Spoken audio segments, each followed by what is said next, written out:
दोस्तों आज की इस वीडियो के अंदर हम आप सभी के साथ में अपनी क्लास 8 साइंस सब्जेक्ट के चैप्टर नंबर 11 के पार्ट सेकंड को डिस्कस करने वाले हैं। और अगर आपने अभी तक हमारे पार्ट फर्स्ट की वीडियो को नहीं देखा है तो जाओ माय फ्रेंड्स एक बार उसको एंजॉय करो फिर यहाँ पे आना। तो यार चलो यहाँ से आज हम स्टार्ट करने वाले हैं। तो यहाँ पे आप सभी को कहते हैं वाइल अ फोर्स में कोज वन और more this effect it is important to remember that none of these actions can take place without the action of a force. अब माय फ्रेंड्स यहाँ पे कहते हैं कि भाई हमने फोर्स के बारे में जाना तो जो भी एक्शन हमने पीछे स्टडी किए हम बिगैर फोर्स के इसको यहाँ पे परफॉर्म नहीं कर सकते। Thus an object can not move by itself. तो इसलिए हम कह सकते हैं कि भाई कोई भी आपका ऑब्जेक्ट हुआ वो अपने आप से मूव यानी कि कोई भी मूवमेंट नहीं कर सकता। It cannot change speed by itself, it cannot change direction by itself and its shape cannot be changed by itself। कि भाई आपका कोई भी ऑब्जेक्ट हुआ ना तो उसकी जो शेप है और ना जो उसकी डायरेक्शन है और ना जो उसकी स्पीड है चेंज नहीं होंगी विदाउट कोई फोर्स लगाए हुए। तो चलो माय फ्रेंड्स आपको अब कुछ कांस्टेंट फोर्सेस के बारे में बताते हैं, ठीक है। तो सबसे पहले आती है आपकी मस्कुलर फोर्स। तो यहाँ पे कहता है कैन यू पुश और lift a book lying on a table without touching it. कि भाई जो आपकी टेबल के ऊपर कोई भी मानो बुक रखी हुई, ठीक है, आपको अब उस बुक को उठाना है तो क्या आप उस बुक को उठा सकते हो बिगैर उसको छुए हुए। Can you lift a bucket of a water without holding it. क्या किसी आप पानी की बाल्टी को उठा सकते हो बिगैर मतलब उसको टच किए हुए। तो नहीं उठा सकते आप इसको। Generally to apply a force on an object your body has to be in contact with the object. यहाँ पे बेसिकली होता क्या है कि भाई किसी भी चीज़ को उठाने के लिए या फिर रखने के लिए आपकी बॉडी को उसके साथ में कॉन्टैक्ट में आना बहुत ज़रूरी है। यानी कि आपको बाल्टी को पकड़ना ज़रूरी होगा, बुक को टच करना ज़रूरी होगा। द कॉन्टैक्ट में also be with the help of a stick और अ पीस ऑफ रोप। यहाँ पे कहते हैं कि भाई वो जो आपका कॉन्टैक्ट है वो किसी भी तरीके से आता है। कुछ बच्चे बोलेंगे सर हम क्या करेंगे, जो बाल्टी का वो पकड़ने का होता है ना वहाँ पे एक रस्सी डालेंगे, उस रस्सी को हम पकड़ लेंगे फिर बाल्टी को उठा लेंगे। तो आपने उस रस्सी को भी तो टच किया है ना, तो आप कॉन्टैक्ट में तो आए हो, ठीक है। फिर कहते हैं when we push an object like a school bag or lift a bucket of water where does the force come from. अब यहाँ पे कहते हैं कि भाई जब हम किसी स्कूल बैग को यहाँ पे पुश करते हैं या फिर किसी बाल्टी को उठाते हैं तो जो फोर्स चाहिए होती है वो आखिर आती कहाँ से है। This force is caused by the action of the muscles in our body. अब यहाँ पे कहते हैं कि भाई ये जो फोर्स होती है ना, ये जो हमारी बॉडी के अंदर मसल्स होती हैं वहाँ से आती है। The force resulting due to the action of the muscles is known as the muscular force. अब यहाँ पे कहते हैं कि भाई जो फोर्स आपकी मसल्स के द्वारा लगाई जाती है यानी कि जो आपकी बॉडी की मसल्स लगाती हैं उसको हम यहाँ पे क्या कहते हैं, मस्कुलर फोर्स बोल देते हैं, ठीक है। फिर कहते हैं it is the muscular force that enable us to perform all activity involving the movement और बेंडिंग ऑफ आवर बॉडी। यहाँ पे कहते हैं कि भाई जो हमारी मस्कुलर फोर्स होती है यही गाइज हमारी हेल्प करती है भाई हमारी जो बॉडी की अलग अलग मूवमेंट होती है, हमारी बॉडी को मुड़ने में, टेढ़ा होने में, लेटने में, सारी चीज़ों में हमारी यही फोर्स हेल्प करती है। फिर कहते हैं you have learn that in the process of digestion the food gets pushed through the alimentary canal. अब यहाँ पे कहते हैं कि भाई आपने जो आपका डाइजेशन था क्लास 7 के अंदर वहाँ पे भी स्टडी किया था कि भाई जो आपका फूड है वो कैसे डाइजेस्ट होता है और कैसे जो आपकी एलिमेंट्री कैनाल होती है वहाँ पे कैसे पुश किया जाता है। Could it be a muscular force that does it. अब यहाँ पे कहते हैं क्या वो भी आपकी मस्कुलर फोर्स ही है जो उसको यहाँ पे पुश करती है। You also know that lungs expand and contract while we inhale और एक्सहेल एयर ड्यूरिंग ब्रीदिंग। अब यहाँ पे कहते हैं कि भाई जब हम सांस लेते हैं तो जो हमारे फेफड़े होते हैं एक बार यार वो आपके थोड़े मतलब कि लूज़ होती हैं, फिर वो एक बार टाइट होते हैं, यानी कि आपके कॉन्ट्रैक्ट भी होते हैं वो जब हम सांस वगैरह लेते हैं और मतलब कि हवा को अंदर लेते हैं और बाहर छोड़ते हैं। तो यार गाइज यहाँ पे भी आपकी फोर्स ही यूज़ होती है। Where are these muscles located which make breathing possible. और यहाँ पे कहते हैं कि भाई जो आपकी मसल्स होती हैं आखिरकार कहाँ पे होती हैं जो कि इन सभी चीज़ों को पॉसिबल बनाती हैं। फिर कहता है can you list a few more examples of the force exerted by the muscles in our body. क्या आप कुछ ऐसी फोर्सेस के बारे में हमें और जानकारी भी यहाँ पे दे सकते हैं जो कि हमारी बॉडी के अंदर होती हैं और ऐसी हेल्प करती है। फिर कहते हैं animals also make use of the muscular force to carry out their physical activity and the other task. और यहाँ पे जो गाइज आपके जानवर होते हैं वो भी यार इन्हीं कुछ फोर्सेस का यहाँ पे यूज़ करते हैं, इनकी वजह से वो कुछ फिजिकल एक्टिविटीज़ यहाँ पे कर पाती हैं और टास्क भी यहाँ पे कर पाते हैं। फिर कहता है animals like the bullocks, horses, donkeys and the camels are use to perform various task for us. यहाँ पे कहते हैं कि भाई जो आपके बहुत सारे जानवर होते हैं, जैसे कि आपके घोड़े हो गए, गधे हो गए, ऊँट हो गए, ये सभी अपने जितने भी टास्क परफॉर्म करते हैं मस्कुलर फोर्स का ही यूज़ करके करते हैं। फिर कहते हैं in performing these task they use muscular forces. Since muscular force can be applied only when it is in contact with an object, it is also called a contact force। अब यहाँ पे कहते हैं कि भाई हम आपकी जो मस्कुलर फोर्स होती है ना वो तभी अप्लाई हम कर सकते हैं जब किसी चीज़ के साथ हम कॉन्टैक्ट में आते हैं, ठीक है। तो इसलिए हम इसका दूसरा नाम यहाँ पे कॉन्टैक्ट फोर्स भी रख देते हैं और उसको कॉन्टैक्ट फोर्स भी बोल देते हैं। फिर कहते हैं are there other types of contact forces, let us find out. तो चलो यार और भी आपकी जो कॉन्टैक्ट फोर्सेज होती हैं उनके बारे में भी जानने की कोशिश करते हैं। तो चलो माय फ्रेंड्स स्टडी करते हैं। तो यार यहाँ पे देखो माय फ्रेंड्स, यहाँ पे जो ये इंसान बैठा है कौन सी फोर्स का यहाँ पे यूज़ कर रहा है, मस्कुलर फोर्स का यूज़ कर रहा है इन एनिमल्स को आगे चलाने के लिए, ठीक है। बाकी जो आपकी अब सेकेंड कॉन्स्टेंट फोर्स आती है गाइज वो है हमारे पास फ्रिक्शन, ठीक है। तो चलो इसके बारे में भी आपको स्टडी कराते हैं, फिर हम आगे कंटिन्यू करेंगे। तो अब यहाँ पे कहते हैं recall some of your experience, a ball rolling along the ground gradually slows down and finally comes to rest. When we stop pedaling a bicycle, it gradually slows down and finally come to a stop. A car or a scooter also come to rest once its engine is switched off. Similarly, a boat come to rest if we stop rowing। अब my friends देखो यहाँ पे कुछ बातें आपको समझाना चाहते हैं। कहते हैं कि आप उन एक्सपीरियंस को याद करो जब मानो भाई कोई बॉल है, आपने उसको ग्राउंड पे से छोड़ दिया और वो अपने आप से धीरे धीरे धीरे धीरे धीरे धीरे ऐसे रुक गई, ठीक है। या फिर मानो कि भाई आप बाईसाइकिल चला रहे थे, ठीक है, आपकी साइकिल है, मेरी ड्राइंग थोड़ी ऐसी है, तो आप साइकिल चला रहे थे, आपने इसको पैडल यहाँ पे लगाए और पैडल लगा के आपने इसको मतलब कि पैडल लगाने बंद कर दिए और यहाँ से आपने ब्रेक भी नहीं लगाई। फिर क्या होगा, धीरे धीरे आपकी साइकिल थोड़ी दूर तक चलेगी और फिर वो रुक जाएगी। ऐसा ही होता है ना। और मानो ऐसा ही भाई आप अपनी कार चला रहे हो या कोई स्कूटर चला रहे हो और आपने उसका इंजन बंद कर दिया है तो थोड़ी दूर जाके वो आपकी रुक जाती है। तो ऐसा क्यों होता है। अब कहते हैं can you add some more such experience, क्या कुछ ऐसे ही आप और भी एक्सपीरियंस यहाँ पे ऐड कर सकते हो। तो मेरे को नीचे कमेंट करके आप बता सकते हो, बाकी इंस्टाग्राम के ऊपर भी आप सभी भेज सकते हो, ठीक है। फिर कहते हैं in all this situation no force appears to be acting on the objects, कि भाई हमने जो भी यहाँ पे सिचुएशन देखी है यहाँ पे कोई भी आपकी ऐसी फोर्स नहीं है जो कि ऑब्जेक्ट के ऊपर आपको यहाँ पे दिखाई दे रही है कि भाई लग रही है, लेकिन फोर्स तो गाइज वहाँ पे आपकी लगती है, तभी तो वो चीज़ आपकी रुक जाती है। Yet their speed gradually decrease and they come to rest after some time, what cause a change in their state of motion. तो यहाँ पे जो उनकी स्टेट ऑफ मोशन होती है उसके अंदर क्या चीज़ चेंज लेके आती है। Could some force be acting on them, क्या उनके ऊपर यहाँ पे कोई फोर्स लग रही है जो कि आपको दिखाई नहीं दे रही। Can you guess the direction in which the force must be acting in each case, क्या आपने जितने भी यहाँ पे ये केस देखे आप बता सकते हैं कि इनमें जो फोर्स लग रही है वो किस डायरेक्शन में लग रही है। The force responsible for changing the state of motion of object in all this example is the force of friction. तो माय फ्रेंड्स यहाँ पे जो आपकी फोर्स होती है ना वो होती है आपकी फोर्स ऑफ फ्रिक्शन।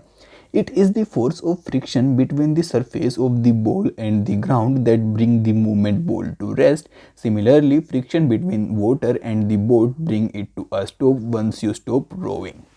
अब माय फ्रेंड्स यहाँ पे आप सभी को बताते हैं कि भाई आपने जो बॉल ग्राउंड के ऊपर ऐसे छोड़ दी थी आगे चलने के लिए, वो आपकी धीरे धीरे करके यहाँ पे रुक जाती है। तो वो रुकती क्यों है, क्योंकि जो आपकी बॉल होती है और ये ग्राउंड होता है यानी कि नीचे वाला जो आपका ग्राउंड होता है, इनके बीच में आपकी फोर्स होती है गाइस जिसको हम कहते हैं फ्रिक्शन फोर्स, ठीक है। और यहाँ पे फिर आपको एग्जाम्पल और देते हैं कि भाई मानो ये आपका पानी है, पानी के ऊपर आप बोट चला रहे थे और आपने जो बोट के चप्पू होते हैं इनको चलाना बंद कर दिया, तो फिर आपकी धीरे धीरे बोट रुक जाती है, क्योंकि जो आपका पानी और ये बोट है इसके बीच में एक फोर्स होती है जिसको हम फ्रिक्शन बोलते हैं। और यही फोर्स आपकी गाइस कार और बाइसाइकिल के टाइम पे भी हमें देखने को मिलती है, ठीक है।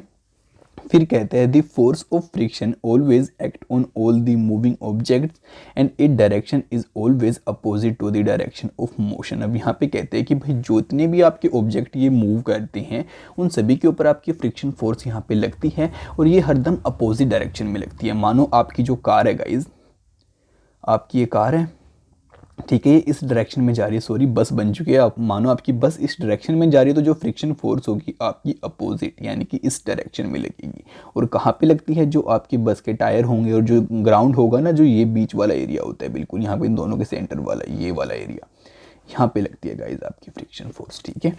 अब आगे बताता है आप सभी को, since the force of friction arise due to the contact between surface, it is also an example of a contact force. अब यहाँ पे कहते हैं कि भाई जो आपकी फ्रिक्शन फोर्स है वो भी कॉन्टैक्ट से ही हमें देखने को मिलती है, क्योंकि मानो ये आपका टायर है और ये आपका ग्राउंड है, तो ये दोनों यहाँ पे कॉन्टैक्ट में है, तभी तो यहाँ पे आपकी फ्रिक्शन फोर्स आ रही है। अगर ये दोनों यहाँ पे कॉन्टैक्ट में होंगे ही नहीं तो फ्रिक्शन फोर्स आएगी नहीं। तो माय फ्रेंड्स, इसको भी हम एक कॉन्टैक्ट फोर्स का एग्जांपल यहाँ पे कंसीडर कर सकते हैं। फिर कहते हैं you will learn more about this force in chapter 12। बाकी आप इस फोर्स के बारे में ज़्यादा चैप्टर 12 के अंदर स्टडी करने वाले हो, अभी के लिए आप सिर्फ इसको इतना ही समझिए। फिर कहते हैं you may be wonder whether it is essential for the agent applying a force on an object to be always in contact with it, let us find out. अब यहाँ पे बताता है आप सभी को कि भाई आपने इस बात को मतलब कि समझा है, जाना है कि भाई कोई भी चीज़ हुई उसके साथ में कॉन्टैक्ट में आना बहुत ज़रूरी होता है, मतलब कि उसको यहाँ पे कोई भी उसकी स्टेट में चेंज करने के लिए मोशन की, या फिर उसके ऊपर मतलब फोर्स लगाने के लिए। तो चलो अब आपको एक हम इंटरेस्टिंग बात बताते हैं जिसको जान के आप सभी लोग चौंक जाने वाले हो, ठीक है। अब यहाँ पे हम जानेंगे नॉन कॉन्टैक्ट फोर्सेस के बारे में, जो जिनके साथ में मतलब कि हमें कॉन्टैक्ट में नहीं आने पड़ता लेकिन वो तब भी आपकी फोर्स लगती हैं। तो यहाँ पे सबसे पहले निकल के आती है आपकी मैग्नेटिक फोर्स, और इसके लिए गाइज हमारे पास एक्टिविटी 11.6 भी लोगों ने यहाँ पे गिवन कर रखी है। तो कहता है take a pair of bar magnets, कि भाई आप एक काम करो 2 पेयर ले लो बार मैग्नेट्स के। तो जो लो सर हमने ले लिए। फिर कहता है place longer side of one of the magnets over the round shape pencils or the wooden rollers as shown in the figure 11.10. Now bring one end of the other magnet near the end of the magnetic place on the roller. Make sure that the two magnets do not touch each other. Observe what happens next. Bring the other end of the magnet near the same end of the magnetic place on the rollers. Note what happens to the magnet placed on the rollers every another magnet is brought near to it. अब my friends देखो यार, इसको मैं आपको यहाँ से समझाता हूँ, ठीक है। अब बेसिकली यहाँ पे सीन क्या हो रहा है कि भाई ये देखो, इन लोगों ने क्या किया, ऐसे पेंसिल रख दी आपकी। पेंसिल रखने के बाद में इसके ऊपर एक ऐसे बार मैग्नेट रख दी, ठीक है। और यहाँ पे आपको पता है कि भाई जो आपके अपोजिट पोल होते हैं वो हरदम अट्रैक्ट करते हैं और जो सेम वाले पोल होते हैं वो हरदम रिपल्शन करते हैं। तो यहाँ पे सबसे पहले इन लोगों ने लिया रेड वाला। अब मानो यार ये भी आपको यहाँ पे रेड वाला है और ये भी आपका रेड वाला पार्ट है, तो फिर ये दोनों क्या करेंगे, एक दूसरे को मतलब कि दूर दूर फेंकेंगे यहाँ पे, और ये दूर दूर करेंगे तो आपकी जो ये मैग्नेट होगी ये आपकी उस वाली साइड में जाएगी, ठीक है।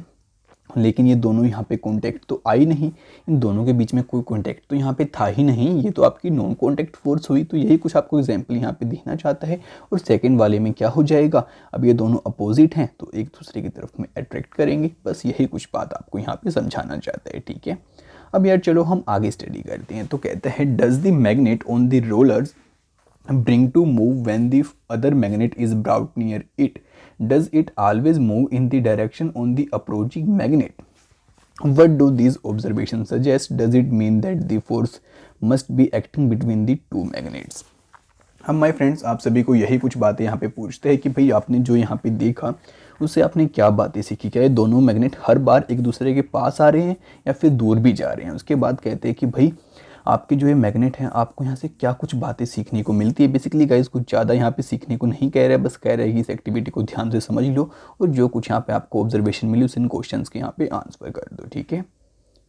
तो चलो यार हम आपको आगे बताते हैं। तो कहते हैं you have learned in class 6 that like poles of two magnets repel each other and unlike poles attract each other। अब देखो आपको वही बात यहाँ पे बता रहा है कि भाई आपने क्लास 6 के अंदर इस बात को जाना था कि भाई दो जो आपके सेम पोल होते हैं वो हरदम रिपेल करते हैं और जो आपके अलग अलग पोल्स होते हैं वो अट्रैक्ट करते हैं। अट्रैक्शन और repulsion between two objects can also be seen as other form of push और पुल। अब यहाँ पे कहते हैं कि भाई जो हम अट्रैक्शन बोलते हैं या फिर हम यहाँ पे रिपल्शन बोलते हैं, इन दोनों को हम पुश और पुल भी यहाँ पे बोल सकते हैं। Do you have to bring the magnets in contact for observing the force between them? क्या यहाँ पे आपको इन मैग्नेट्स को यहाँ पे कॉन्टैक्ट में लेके आने की ज़रूरत पड़ी? तो जी हाँ, नहीं पड़ी हमें ज़रूरत यहाँ पे कॉन्टैक्ट में लेके आने की। अब magnets can exert a force on one another magnet without being in contact. अब यहाँ पे कहते हैं कि भाई जो एक मैग्नेट होती है दूसरी मैग्नेट के ऊपर फोर्स लगा सकती है बगैर कॉन्टैक्ट में आए हुए। The force exert by a magnet is a example of non contact force. अब यहाँ पे कहते हैं कि भाई जो फोर्स आपकी मैग्नेट लगाती है इसको हम यहाँ पे नॉन कॉन्टैक्ट फोर्स भी बोल सकते हैं। फिर कहते हैं similarly the force exert by a magnet on a piece of iron is also a non contact force. कि भाई यहाँ पे ऐसा ही सेम होता है जब कोई आपकी मैग्नेट किसी आयरन के पीस पे फोर्स लगाती है उसको अपनी तरफ खींचती है तो वो भी आपकी क्या होती है नॉन कॉन्टैक्ट फोर्स ही आती है। ठीक है, बाकी चलो माय फ्रेंड्स अब हम आगे स्टडी करते हैं जो कि आपका निकल के आता है इलेक्ट्रोस्टैटिक फोर्स। और इसको भी यहाँ पे आपको एक्सप्लेन करते हैं और इसके लिए गिवन है आपके पास एक्टिविटी 11.7। सो यहाँ पे कहता है take a plastic straw and cut it into near to equal pieces suspended one of piece from the edge of a table with the help of a piece of thread. Now hold the other piece of straw into your hand and rub its free end with a sheet of paper. Bring the rubber end of the straw near the suspended straw. Make sure that you two pieces do not touch each other. What do you observe? Next, rub the free end of the suspended piece of straw with a sheet of paper. Again, bring the piece of straw with a rubbed earlier with a paper near the free end of the suspended straw. What do you observe now? अब my friends यहाँ पे आपको ये बताना चाहते हैं कि भाई आप एक काम करो किसी टेबल से ऐसे एक स्ट्रो के पीस को लटका दो। ठीक है, और एक यहाँ पे एक ऐसा आप एक मतलब कि जो सबसे पहले यहाँ पे आप सभी को यही बात कहते हैं कि आप एक स्ट्रो लो। अब ये मैंने स्ट्रो गाइज यहाँ पे ले ली, यानी कि आपकी एक पाइप सी होती है उसको ले लो। फिर इसको दो इक्वल पार्ट्स में काट दो। एक पार्ट को तो यहाँ पे ऐसे लटका दो जैसे कि आपका ये लटका रखा है, एक को अपने हाथ में रखो। फिर गाइज आपका एक रब करने के लिए यहाँ पे पेपर आता है। ठीक है, उसके बारे में आपको यहाँ पे बाकी गिवन भी है। और फिर आप एक काम करो उस पेपर के साथ में यहाँ से रब कर दो इस वाली स्ट्रो को। फिर इस दूसरे वाली के पास में लेके जाओ और देखो कि भाई यहाँ पे आपको क्या सीन देखने को मिलता है। फिर कहते हैं कि आप एक काम करो जो आपने ये लटका रखी है ना इसके एक एंड को भी यहाँ पे उससे रब कर दो पेपर से। और फिर यहाँ पे दोनों को अगेन से आप लेके जाओ जो आपने पहले रब की थी और ये वाली रब की थी। फिर आपको क्या देखने को मिलता है। अब यहाँ पे आप सभी को बताता है a straw rubbed with paper attract another straw but repel if it was also has been rubbed with a sheet of paper. कि भाई यहाँ पे सीन क्या होता है कि भाई आपने जो ये लटका रखी थी ना पहले और ये आपने मतलब कि अपने हाथ में पकड़ रखी थी। सबसे पहले आपने क्या किया इसको रब कर दिया पेपर के साथ में तो जो ये वाली थी इसको अट्रैक्ट करेगी। और अगर आपने इसको भी रब कर दिया इसको भी रब कर दिया तो दोनों एक दूसरे को यहाँ पे दूर दूर करेंगी। ठीक है माय फ्रेंड्स, तो यही कुछ बात आपको यहाँ पे समझाना चाहता है। फिर कहते हैं A straw is said to have acquired electrostatic charge after it has been rubbed with a sheet of paper। कि भाई जो आपकी स्ट्रो होती है ना वो अपने इलेक्ट्रॉन्स के साथ में अपने ऊपर एक चार्ज लेके आ जाती है अगर हम उसको पेपर की शीट के साथ में रब करते हैं। Such a straw is a example of a charge body. अब यहाँ पे कहते हैं कि जो आपकी स्ट्रो होती है ये एक चार्ज बॉडी का एग्जाम्पल है।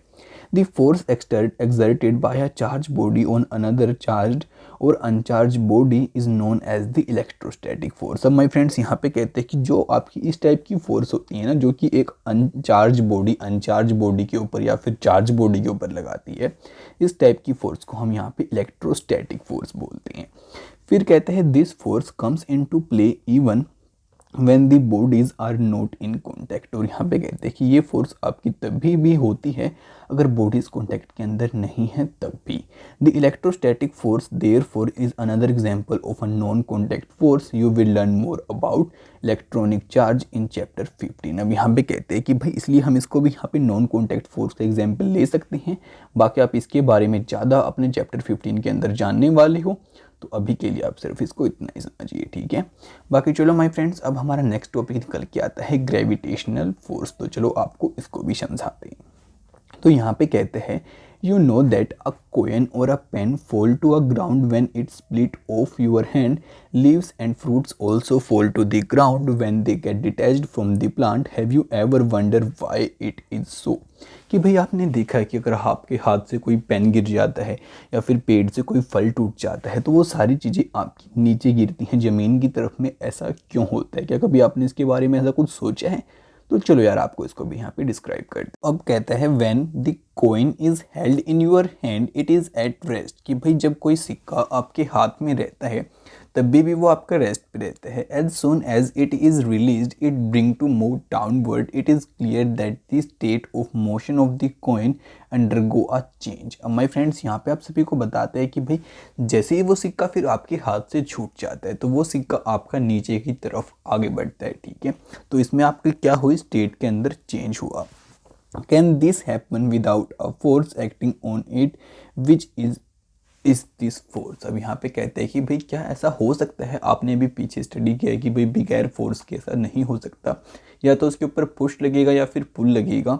तो जो उसके ऊपर यहाँ पे फोर्स लग रही है गाइज, वो आपकी कौन सी फोर्स रहती है, तो वो रहती है माय फ्रेंड्स यहाँ पे आपकी ग्रेविटेशनल फोर्स। फिर कहते हैं ऑब्जेक्ट्स और thing fall toward the earth because it pools them, this force is called the force of gravity.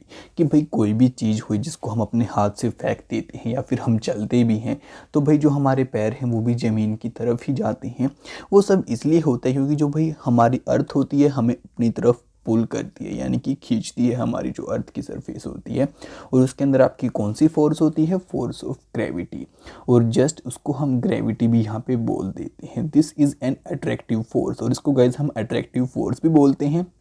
The force of gravity acts on all objects, और ये आपकी सभी ऑब्जेक्ट्स के ऊपर लगती है, ठीक है। आपका पेन रखा है, आपका मोबाइल फ़ोन रखा है, आपकी जो भी चीज़ है, आपके हाथ पैर सभी चीज़ों के ऊपर आपकी ग्रेविटेशनल फोर्स का यहाँ पे लगती है। The force of gravity acts on all of us all the time without our being aware of it. अब यहाँ पे कहते हैं कि हमें महसूस नहीं होता, लेकिन तब भी हर टाइम सोते उठते बैठते कोई भी काम करते हमारे ऊपर ग्रेविटेशनल फोर्स लगती रहती है, और हर एक चीज़ के ऊपर लगती है। फिर कहते हैं water begins to float toward the ground as soon as we open a tap. जैसे ही हम आपकी कोई टैप वगैरह को, यानी कि जो आपकी टुंटी होती है उसको ओपन करते हैं तो जो पानी होता है वो भी आपका नीचे की तरफ ही बहता है। Water in rivers flow downward due to the force of gravity. और जो आपकी नदियों के अंदर पानी होता है वो भी आपका नीचे की साइड ही बहता है, वो भी इसलिए बहता है क्योंकि वहाँ पे कौन सी फोर्स है, आपकी ग्रेविटेशनल फोर्स। फिर कहते हैं gravity is not a property of the earth alone, in fact every object in the universe whether small or large exert a force on every other objects, this force is known as the gravitational force. अब यहाँ पे my friends आप सभी को बताते हैं कि भाई ये सिर्फ हमारी अर्थ की ही खूबी नहीं है, जितने भी यूनिवर्स के अंदर छोटी बड़ी कोई भी चीज़ है वो एक दूसरी चीज़ के ऊपर यहाँ पे आपकी ग्रेविटेशनल फोर्स लगाती है, ठीक है। तो चलो माय फ्रेंड्स अब हमारा नेक्स्ट टॉपिक निकल के आता है प्रेशर। तो यहाँ पे कहते हैं you have learned in class 7 that a strong winds during a storm or a cyclone can blown away even the roof tops. कि भाई आपने क्लास 7 के अंदर स्टडी किया था कि भाई अगर मानो आपका कोई तेज़ तूफान आ जाए या फिर कोई आपका साइक्लोन आ जाए तो उसकी वजह से जो आपके घरों की छत हैं गाइज वो भी उड़ जाती है। You also learned that winds and cyclones are caused by difference in air pressure। और आपने इस बात को भी यहाँ पे सीखा था कि भाई आपकी जो हवा होती है, साइक्लोन होता है, वो एयर प्रेशर की वजह से यहाँ पे आपका बनता है। Is there any relation between the pressure and force? अब यहाँ पे आप सभी से पूछते हैं कि भाई क्या आपको यहाँ पे कोई रिलेशन यानी कि कोई संबंध नज़र आता है आपके प्रेशर और फोर्स के अंदर? Late us find out. तो चलो माय फ्रेंड्स इसके बारे में हम जानने की यहाँ पे कोशिश करते हैं। तो कहता है try to push a nail into a wooden plank by its head.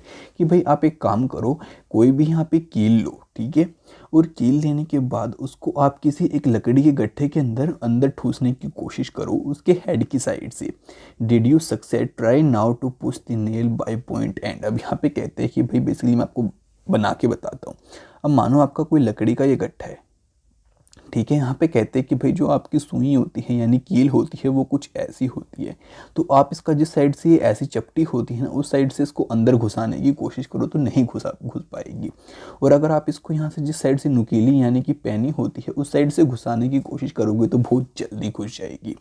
फिर कहता है try cutting vegetables with a blunt knife and then with a sharp knife which is easier. कि भाई आप एक तो तेज धार वाला चाकू लो, एक जिसको आपका चाकू जिसको हम बोलते हैं ना खूंडा हो चुका है यानी कि आपका वर्क नहीं कर रहा है या फिर जो उसकी यार वो तेज धार होती है वो नहीं रही है, एक वो लो। अब दोनों से सब्जी काटने की कोशिश करो, किससे आपको ज़्यादा ईजी फील होता है वो देखो। अब देखो माय फ्रेंड्स, ये एग्जाम्पल यहाँ पे आपको दिखा भी रखा है। फिर कहता है do you get the feeling that the area over which the force is applied plays a role in making this takes place. अब यहाँ पे बताता है कि भाई क्या यहाँ पे आपने एक बात को सीखा कि जो आपका एरिया होता है माय फ्रेंड्स, वो आपकी फोर्स के अंदर हेल्प करता है। क्योंकि अगर आप ज़्यादा एरिया पे मतलब कि फोर्स लगाते हो तो जो आपकी फोर्स है वो कम लग पाती है, और कम पे लगाते हो तो ज़्यादा अंदर तक यानी कि आपकी फोर्स थोड़ी बढ़ जाती है यहाँ पे, ठीक है। फिर कहते हैं the force acting on a unit area of a surface is called pressure. कि भाई आपकी कितने एरिया के ऊपर कितनी फोर्स यहाँ पे लगाई जा रही है, यही चीज़ को हम क्या कह देते हैं, प्रेशर बोल देते हैं। तो गाइज इनके बीच में ये आपका यहाँ पे संबंध होता है। और प्रेशर की यहाँ पे आपको एक फॉर्मूला दें तो प्रेशर इज इक्वल टू में है फोर्स अपॉन में एरिया। कि भाई कितने एरिया के ऊपर कितनी फोर्स लगाई जा रही है वो आपका क्या है, प्रेशर है, ठीक है माय फ्रेंड्स। तो चलो आपको आगे बताते हैं। फिर कहता है at the stage we consider only those forces which act perpendicular to the surface on which the pressure is to be computed. अब यहाँ पे कहते हैं कि भाई हमने इस स्टेज पे सिर्फ उन्हीं को एग्जाम्पल में यहाँ पे कंसीडर किया है जिन पे हम परपेंडिकुलर तरीके से फोर्स लगा सकते हैं। अब मानो परपेंडिकुलर का मतलब होता है गाइज 90 डिग्री पे। अब देखो ये आपका लकड़ी का गट्ठा हो गया, इसके ऊपर आप कील ऐसे ठोक रहे हो तो ये आपका यहाँ पे कौन सा एंगल बनता है, 90 डिग्री का। इसको ही हम परपेंडिकुलर यहाँ पे कह देते हैं। फिर आप सभी को कहता है at this stage we consider only those perpendicular to the surface on which the pressure is to be computed. Note that the area is in the denominator is above expression, so the smaller the area larger the pressure. अब my friends यहाँ पे आपको एक relation और बताता है कि भाई जितना आपका कम एरिया रहेगा उतना आपका प्रेशर बढ़ेगा।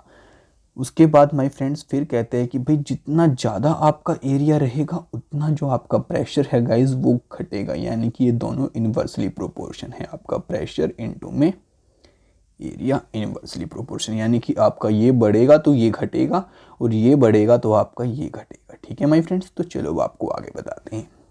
फिर कहते हैं the area of the pointed end of the nail is much smaller than that of its head. कि भाई जो एरिया होता है ना आपकी जो कील होती है उसके ऊपर वाला और नीचे वाली जो आपकी पैने वाली होती है, ये देखो कितना कम एरिया है आपका, और ये गाइस कितना ज़्यादा है।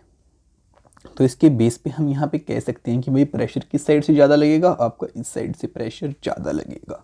फिर कहते हैं the same force therefore produced a pressure sufficient to push the pointed end of the nail into the wooden plank. Can you explain now why shoulder bags are provided with a broad straps not thin strapped and why the tools meant for cutting and piercing always have a sharp edge. My friends यहाँ पे आप सभी को बताता है और पूछता भी है कि भाई आपको अब समझ में आया जो आपके स्कूल के बैग होते हैं उनकी जो आपकी स्ट्रैप्स होती हैं, ये जो स्ट्रैप्स होती हैं ये आपकी थोड़ी चौड़ी क्यों रहती हैं, आपकी ज़्यादा पतली क्यों नहीं रहती, ताकि आपके जो कंधे हैं उनके ऊपर ज़्यादा यहाँ पे प्रेशर ना पड़ पाए। एरिया बढ़ जाता है तो प्रेशर घट जाता है, ठीक है। तो अब कहते हैं I now understand why porters place a round piece of cloth on their hands when they have to carry heavy loads.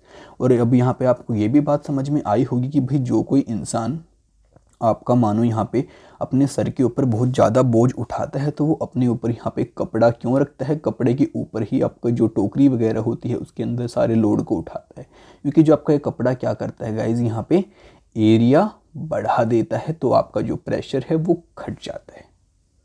अब माय फ्रेंड्स में भी आपको ये रिलेशन ज़्यादा यहाँ पे क्लियर हो चुका होगा। फिर कहते हैं by doing this they increase the area of contact of the load with their head so the pressure on their head is reduced and they find it easier to carry the load. अब my friends बाकी देखो इसका example भी यहाँ पे आपको दे रखा है। इसने रेड कलर का कपड़ा अपने हेड के ऊपर पहले यहाँ पे रखा और फिर ही इस लोड को उठाया है। तो अब आगे कहते हैं do liquids and glass also exert pressure. कि भाई जो आपकी लिक्विड होती है या फिर जो गैस होती है हमारी एटमॉस्फेयर के अंदर, क्या ये भी प्रेशर लगाती हैं। Does it also depend on the area on which the force acts, late us find out. क्या ये भी आपकी एरिया के ऊपर डिपेंड करती हैं या नहीं करती हैं? तो चलो माय फ्रेंड्स, इसके बारे में भी यहाँ पे जानने की कोशिश करते हैं। तो अब हमारे पास टॉपिक आता है pressure exert by liquid and gases. तो इसके लिए हमारे पास गिवन है एक्टिविटी 11 पॉइंट। तो चलो मैं काम करता हूँ, वीडियो ज़्यादा लेंथी ना हो इसके लिए मैं इसको फटाफट स्टडी करता हूँ, फिर आप सभी को इसको जल्दी जल्दी एक्सप्लेन करता हूँ, फिर हम आगे बढ़ते हैं, ठीक है।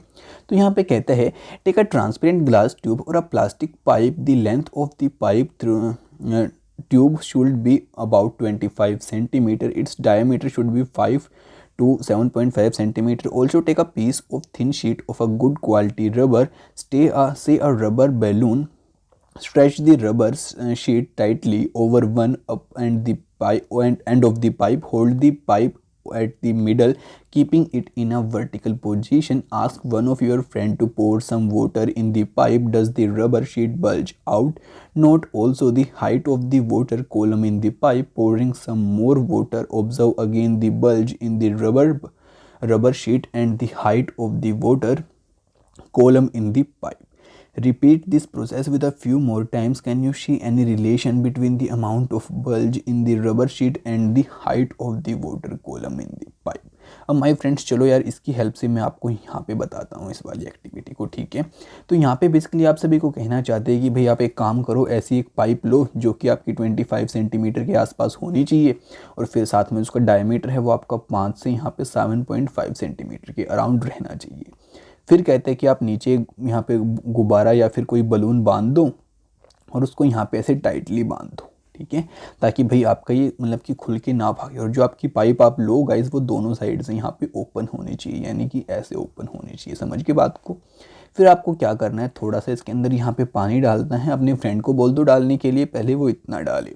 फिर देखो कि भाई ये आपका यहाँ पे कितना मोटा या फिर कितना फूलता है आपका जो बलून है। फिर कहो उसको थोड़ा और पानी डाले और फिर देखो कितना आपका यहाँ पे बलून फूलता है, ठीक है। तो यहाँ पे आपको कुछ बातें समझ में आएंगी कि भाई कितना प्रेशर आपका पानी लगाता है या फिर नहीं लगाता है, ठीक है। बाकी अभी हमारे पास एक एक्टिविटी और गिवन है, तो फटाफट से एक बार मैं इसको भी जल्दी जल्दी स्टडी करता हूँ, फिर आपको एक्सप्लेन करूँगा, ठीक है। तो यहाँ पे कहता है टेक अ प्लास्टिक बोतल, और आप सभी मेरे साथ में इसको रीड कर सकते हैं। You can take a discard water or a soft drink bottle, fix a cylindrical glass tube a few centimeters long near its bottom as shown in the figure 11.15. You can do so by slightly heating one end of the glass tube and then quickly inserting it near the bottom of the bottle. Make sure that the water does not leak from the joint. If there is any leakage, seal it with a molten wax. Cover the mouth of the glass tube with a thin rubber sheet as you did in the activity 11.8. Now fill the bottle onto half with water. What do you observe? What does the rubber sheet fixed to the glass tube bulge this time? Pour some more water in the bottle. Is there any change in the bulge of the rubber sheet? अब चलो my friends एक बार इसको भी आपको यहाँ पे explain कर दूँ। यहाँ पे बेसिकली आपको यही कहते हैं कि भाई आप एक बोतल लो और उसके साइड में आप एक ऐसी पाइप को इस तरीके से यहाँ पे फिक्स कर दो कि भाई यहाँ पे आपकी लीकेज ना हो, ठीक है। और गाइज इसको फिक्स करने के लिए आप वैक्स वगैरह का भी यूज़ कर सकते हो। फिर फिक्स करने के बाद यहाँ पे आपको रबड़ की शीट लगा देनी है और फिर इसके अंदर पानी डालना है और देखना है कि भाई ये कितनी आपकी यहाँ पे फूलती है। फिर और पानी डालना है, फिर देखनी है कितनी आपकी यहाँ पे फूल जाती है। उसके बाद कहता है note that the rubber sheet has been fixed on the side of the container and not at the bottom. Does the bulging of the rubber sheet in this case indicate that the water exert pressure on the side of the container as we will let and investigate further. तो my friends यहाँ पे आप सभी को कहते हैं कि जो आपकी बोतल है इसके बिल्कुल साइड में आपको फिक्स करना है इसको, ये नहीं कि आप नीचे फिक्स कर दो या कहीं और फिक्स कर दो, और बिल्कुल आपको नीचे की साइड ही फिक्स करना है। तो इससे आपको क्या समझ में आएगा कि भाई जो आपका वाटर होता है ना या फिर कोई भी लिक्विड होती है वो आपकी जो साइड की वॉल्स रहती है ना आपके कंटेनर की, अब मानो ये कंटेनर है तो जो इसकी वॉल्स रहती हैं इनके ऊपर क्या लगाता है, प्रेशर लगाता है। और आपने पिछली वाली एक्टिविटी में जाना था कि भाई वो आपका नीचे की साइड भी प्रेशर लगाता है। तो चलो यार अब बारी आती है हमारी एक्टिविटी 11.10 की। तो एक बार फटाफट से मैं इसको भी स्टडी करता हूँ और इसको भी एक्सप्लेन करते हैं, फिर हम आगे बढ़ेंगे। तो कहते हैं टेक एन एम्प्टी प्लास्टिक बोतल or a cylindrical container. You can take a used tin can or a used plastic bottle, drill 4 holes all around near the bottom of the bottle. Make sure that the holes are at the same height from the bottom. Now fill the bottle with water. What do you observe? Do these different streams of water coming out of the holes? fall at same distance from the bottles, what does this indicates? अब my friends यहाँ पे आप सभी को कहते हैं कि आप एक काम करो, कोई भी बोतल लो, बोतल को लेने के बाद में यहाँ पे उसके साइड में 4 होल कर दो, एक होल यहाँ पे, एक होल यहाँ पे, एक होल यहाँ पे और एक होल पीछे की साइड में, लेकिन ये यहाँ पे सेम डिस्टेंस पे आपकी होने चाहिए, ठीक है। फिर यहाँ पे कहते हैं कि इसको पूरा पानी से भर दो। फिर आपको क्या दिखाई देगा कि भाई जो ये आपके होल्स हैं इनसे पानी निकल रहा है और ये सारा पानी एक आपका मतलब कि रेगुलर डिस्टेंस पे ही गिर रहा है। ये नहीं कि भाई आपका इस छेद से तो पानी बहुत दूर जाके गिर रहा है, इससे बहुत नज़दीक गिर रहा है, यानी कि बिल्कुल इक्वल गिरता हुआ आपको दिखाई देगा। फिर कहते हैं can you now say that the liquid exert pressure on the walls of the container. तो अब तो आप कह सकते हो कि भाई जो लिक्विड है वो आपकी बराबर प्रेशर लगाती है हर एक वॉल के ऊपर। फिर कहते हैं do glass also exert pressure, gases also exert pressure, क्या जो आपकी गैसेज होती हैं वो भी प्रेशर लगाती हैं? Do they also exert pressure on the walls of their container, late us find out. तो चलो माय फ्रेंड्स अब गैसेज के बारे में जानने की कोशिश करते हैं। तो यहाँ पे कहता है I have seen fountains of water coming out of the leaking joints or the holes in pipes supplying water.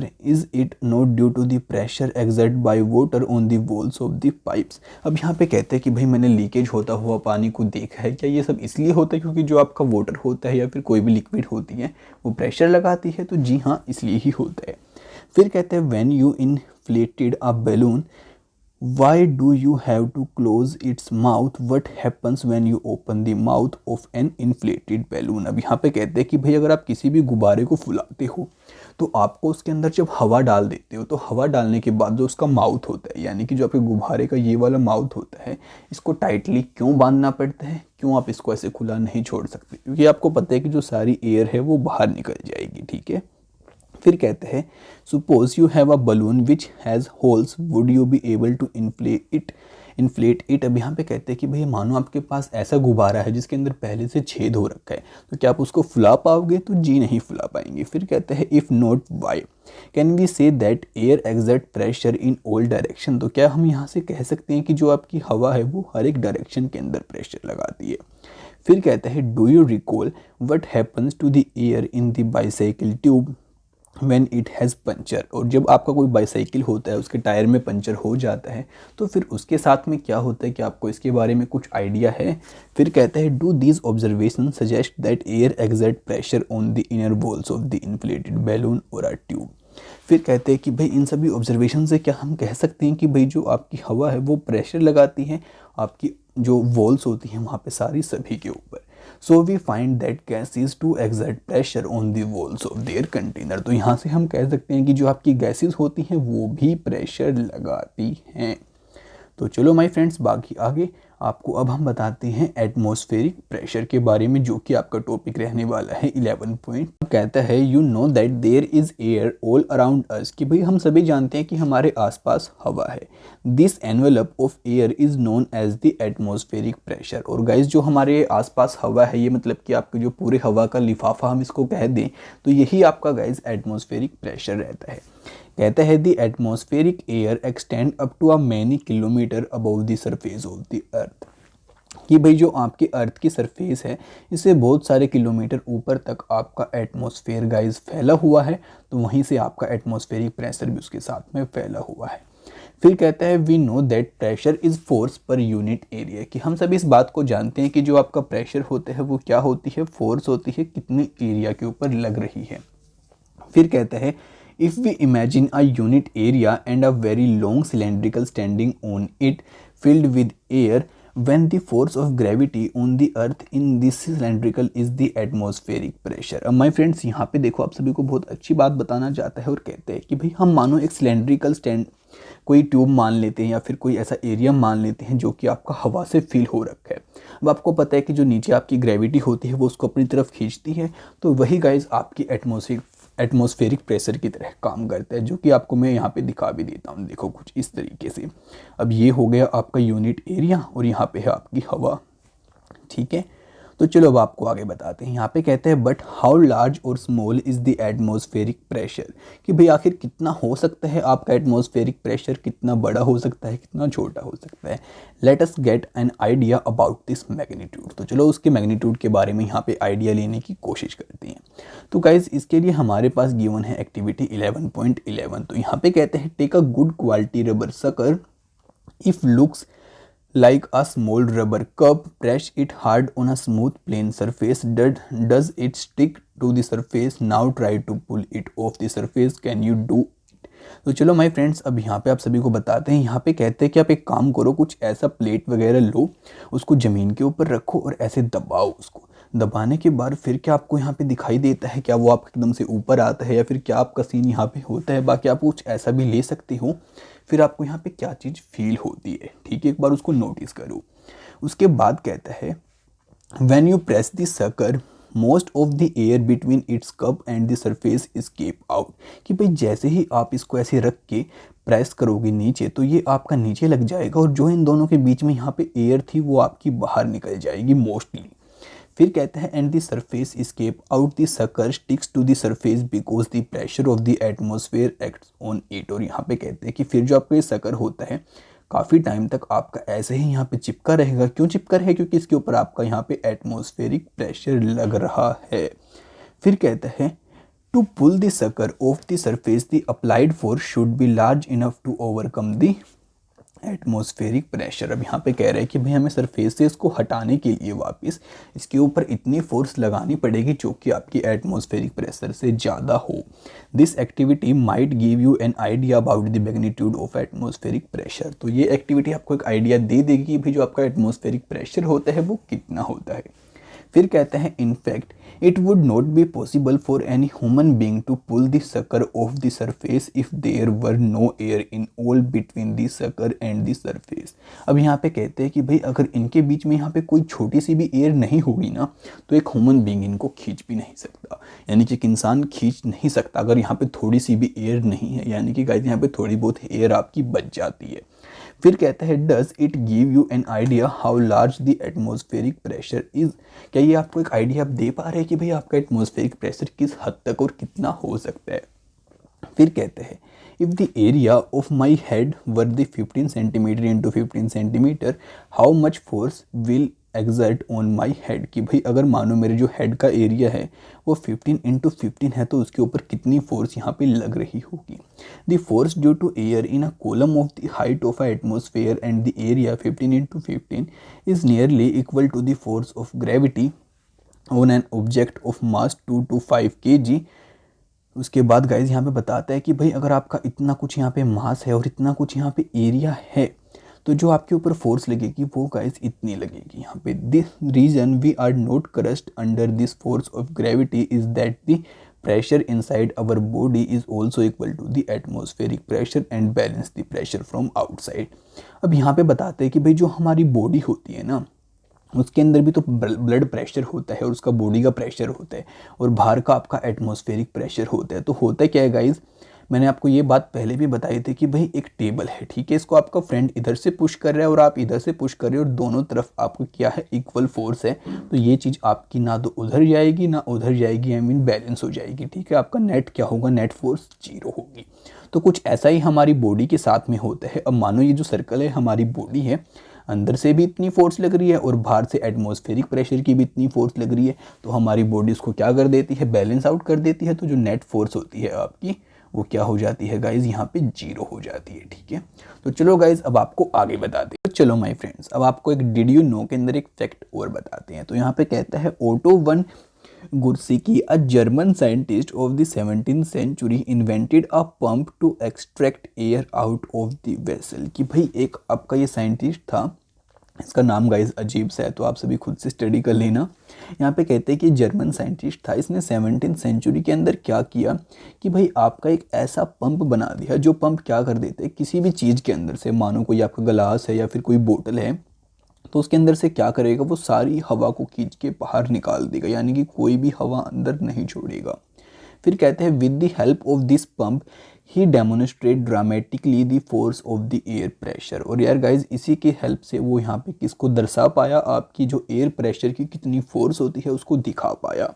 He joined two hollow metallic hemispheres, तो उसने क्या किया, आपके दो मतलब कि हेमिस्फीयर्स गाइज जो कि आपके ऐसे होते हैं ना, ऐसे मतलब कि इसको जोड़ दिया, आपका पूरा स्पेयर बना दिया दो को जोड़ के, जिनका यार गाइज आपका 51 सेंटीमीटर आपका क्या था, डायामीटर था। फिर कहते हैं each and pumped air out of them, फिर क्या किया उसने, उनके अंदर से सारी हवा को बाहर खींच लिया अपने पंप की हेल्प से हेमिस्फीयर के अंदर से।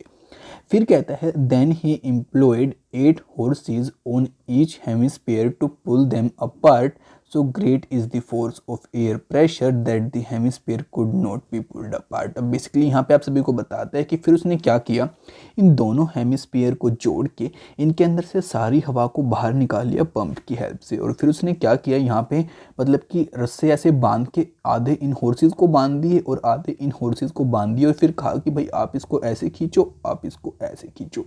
लेकिन तभी भी जो आपका ये जॉइंट था गाइज बिल्कुल भी अलग नहीं हुआ। तो ये अलग क्यों नहीं हुआ, तो इसी से हमें समझ में आ सकता है कि भाई जो आपका एयर प्रेशर है वो कितना ज़्यादा और किस हद तक हो सकता है। बाकी माय फ्रेंड्स ये आपके कुछ कीवर्ड्स हैं, आई होप कि आप सभी को इनका मीनिंग पता ही होगा। एटमॉस्फेरिक प्रेशर आप सभी जान चुके हो, कॉन्टैक्ट फोर्स भी जान चुके हो, electrostatic force friction, gravitational force gravity, magnetic force muscular, non contact pressure pull push सब जान चुके हो आप, ठीक है। तो यार आप इन क्वेश्चंस को अब तो खुद से ट्राई कर ही सकते हो अपनी बुक के अंदर, तो ट्राई करना, कुछ समझ में ना आए तो आप इंस्टाग्राम पे आओ, मेरे से बात करो, पूछ लो, कोई डाउट है तो आपका। बाकी माय फ्रेंड्स आपको वीडियो कैसी लगी यार, कुछ बात समझ में नहीं आई तो आप नीचे कमेंट करके भी मेरे को बता सकती हो। और माय फ्रेंड्स अगर आपको वीडियो अच्छी लगी है तो इसको लाइक करो, बाकी आपकी मर्जी है, जो करना है नहीं करो। और लेकिन एक बात जरूर से कर देना कि इस वीडियो को याद से अपने फ्रेंड्स के साथ में शेयर कर देना यार, जिससे कि उनकी भी हेल्प हो पाए और वो भी घर बैठे बैठे नॉलेज को ले पाए।